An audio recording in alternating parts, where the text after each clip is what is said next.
आपल्याला सगळ्यांना लहानपणापासून एक गोष्ट शिकवली आहे, जल ही जीवन है.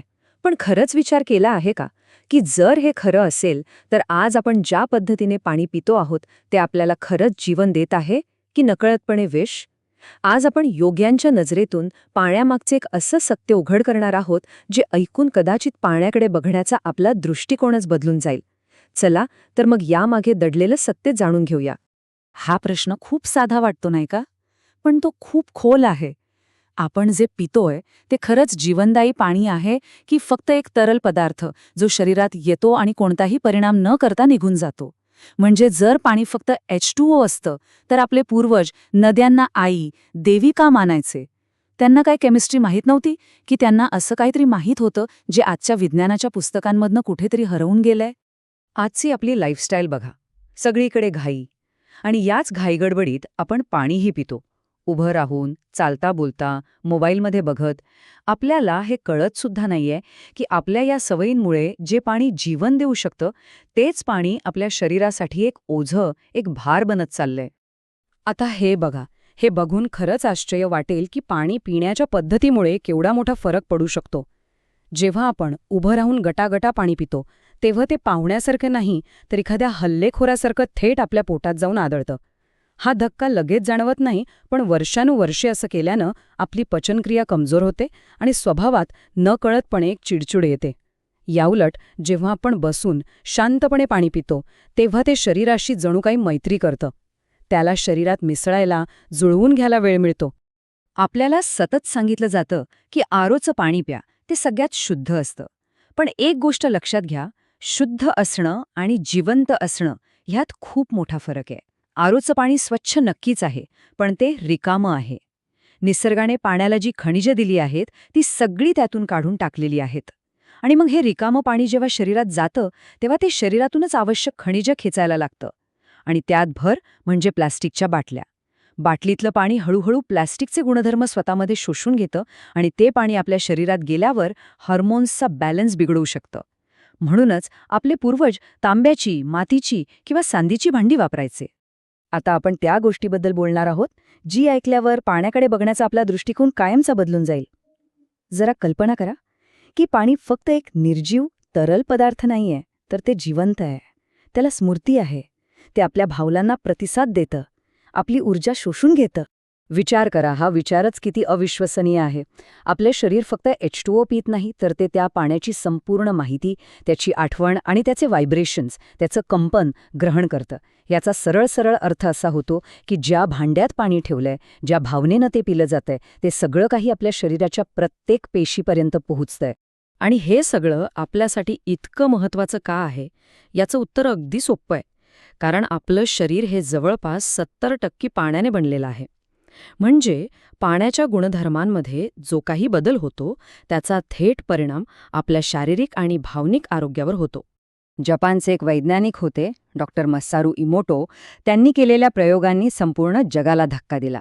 त्यांनी काय केलं तर पाण्याला वेगवेगळ्या भावना आणि शब्द ऐकवले आणि मग ते पाणी गोठवून त्याच्या स्फटिकांची रचना मायक्रोस्कोपखाली पाहिली आणि जे दिसलं ते विलक्षण होतं. ज्या पाण्याला प्रेम, कृतज्ञता यांसारख्या भावना दाखवल्या त्याचे स्फटिक अगदी सुंदर, भूमिती आकाराचे, एखाद्या हिऱ्यासारखे बनले.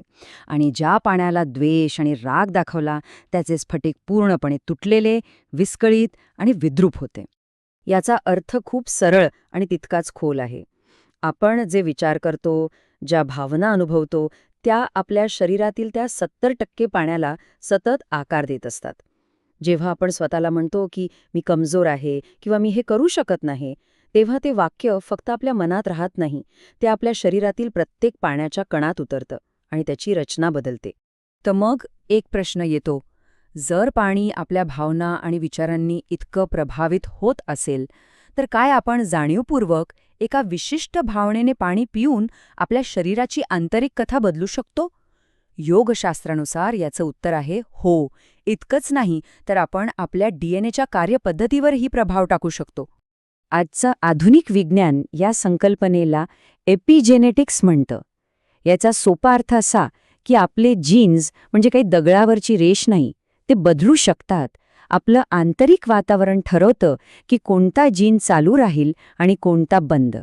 आणि या आंतरिक वातावरणाचा सगळ्यात मोठा आणि महत्त्वाचा भाग काय आहे तर पाणी.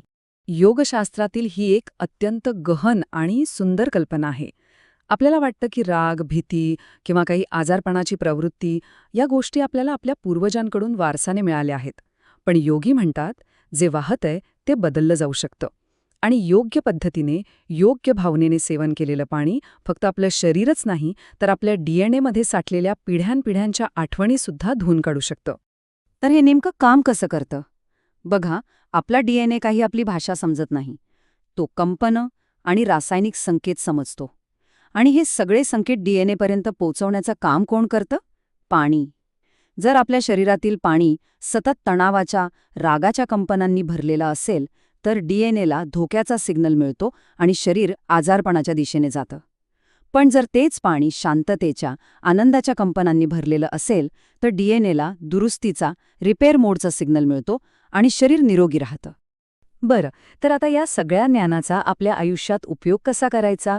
नुसतं ऐकून तर काही होणार नाही. यासाठी योगशास्त्रामध्ये एक अतिशय सोपी पण अत्यंत प्रभावी जलसाधना सांगितली आहे. ही साधना कोणीही कुठेही करू शकतं. ही 21 दिवसांची साधना 3 सोप्या टप्प्यांमध्ये आहे. पहिला आठवडा आहे शरीराच्या शुद्धीकरणासाठी. याला उषापान असंही म्हणतात. म्हणजे सकाळी उठल्या उठल्या ब्रश करण्याआधी बसून शांतपणे 2 ग्लास पाणी पिणे. दुसऱ्या आठवड्यात आपण मनाची स्वच्छता करतो. पाणी पिताना फक्त एक संकल्प करायचा की माझ्यात जे काही जड आहे, नकारात्मक आहे, ते या पाण्यासोबत वाहून जाऊ दे. आणि शेवटच्या 3ऱ्या आठवड्यात आपण आपल्या चेतनेला जागृत करतो. रात्री झोपण्यापूर्वी अर्धा ग्लास पाणी पिताना असा विचार करायचा की आज दिवसभरात जे काही झालं ते शांत हो. आणि एक गोष्ट लक्षात ठेवली पाहिजे की या साधनेचा अंतिम उद्देश काहीतरी नवीन मिळवणं नाहीये, तर जे काही अनावश्यक आहे, जे ओझा आपण वर्षानुवर्षे स्वतःसोबत बाळगतोय, त्याला वाहून जाऊ देणं आहे, जेणेकरून आपण आपल्या खऱ्या स्वरूपाला भेटू शकू, जे आधीपासूनच आतमध्ये शांत आणि संतुलित आहे. आणि आता या विश्लेषणाच्या शेवटी आपण पाण्याच्या त्या भूमिकेकडे पाहूया, जी जीवन आणि मृत्यू या दोन्हीच्या पलीकडची आहे. पाणी हे आपल्या अस्तित्वाच्या प्रत्येक महत्त्वाच्या क्षणी एक साक्षीदार म्हणून उपस्थित असतं. विचार करा, आपला प्रवास सुरू होतो आईच्या गर्भाशयातल्या पाण्यातून. आयुष्यभर आपलं शरीर 70% पाण्याने भरलेलं असतं. मृत्यूच्या वेळी मुखात पाण्याचे काही थेंब टाकून अंतिम शांती दिली जाते. आणि मृत्यूनंतरही अस्थी वाहत्या पाण्यात विसर्जित केल्या जातात, जेणेकरून चेतना सर्व बंधनातून मुक्त होऊन पुढे जाईल. म्हणजे पाणी हाच आपला पहिला आणि तोच आपला शेवटचा सोबती आहे. तर जाता जाता फक्त एकच प्रश्न. जर आपलं शरीर 70% पाणी असेल आणि ते पाणी आपली प्रत्येक भावना, प्रत्येक विचार नोंदवत असेल, तर मग आपण आपल्या आतल्या पाण्याला कोणती कथा ऐकवत आहोत? रागाची, भीतीची, दुःखाची, की शांती, प्रेम आणि कृतज्ञतेची? कारण लक्षात ठेवा, आपण जी कथा आपल्या पाण्याला सांगू तेच आपलं जीवन बनेल.